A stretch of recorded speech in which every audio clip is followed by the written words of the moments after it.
সবচেয়ে একটু মনোযোগ দিতে হবে, বাংলাদেশের স্বাধীনতার পর থেকে সবচেয়ে জনপ্রিয় দল হলো বাংলাদেশ জাতীয়তাবাদী দল বিএনপি। ঠিক কিনা বলেন? এতে কোনো ভুল আছে? কোনো সন্দেহ আছে? সবচেয়ে জনপ্রিয় দল, গণমানুষের দল এবং ইসলামী মূল্যবোধের দল। তারা ইসলামের কথা অবশ্যই বলে, কিন্তু শরিয়া আইন বাস্তবায়নের কথা তারা যেরকম বলে না।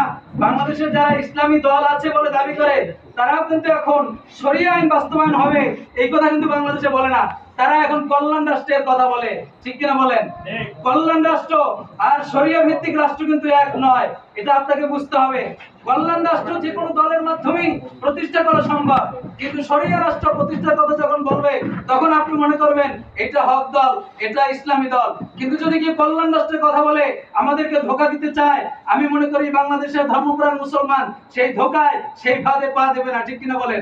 এই জন্য আমি আপনাদেরকে সতর্ক করতে চাই, আপনি বিএনপি করেন কিন্তু আপনার ছেলে অন্য কোনো দল করবে, সেটা কখনো হতে পারে না।